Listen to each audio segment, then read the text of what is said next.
প্রেমে বিচ্ছেদ হওয়ার কারণে যদি আপনার মরে যেতে ইচ্ছে হয়, তাহলে বাড়ির আশেপাশে কোনো এক হাসপাতালে গিয়ে দেখুন মানুষ একদিন বেঁচে থাকার জন্য কতটা লড়াই করছে।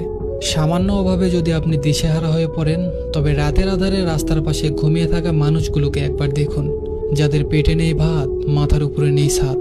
যদি আপনি কালো হওয়ার কারণে অন্যদের কাছে থেকে নিজের মুখ লুকিয়ে বেড়ান, তবে এসিডে ঝলসে যাওয়া মানুষগুলোর দিকে একবার তাকান, যারা নিজেদের সেই ঝলসানো চেহারা নিয়েও সমাজে ঘুরে বেড়াচ্ছে।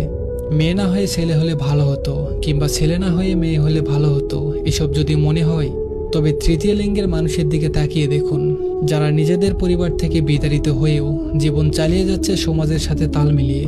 যদি নারী বলতে টাকা লোভী, ছলনাময়ী, ধোঁকাবাজ মনে হয়, তবে নিজের মায়ের দিকে একবার তাকিয়ে দেখুন, যে আপনার বাবার অভাবের সংসারেও না খেয়ে পড়ে আছে, তবুও ধনী কাউকে বিয়ে করার পথ বেছে নেয়নি।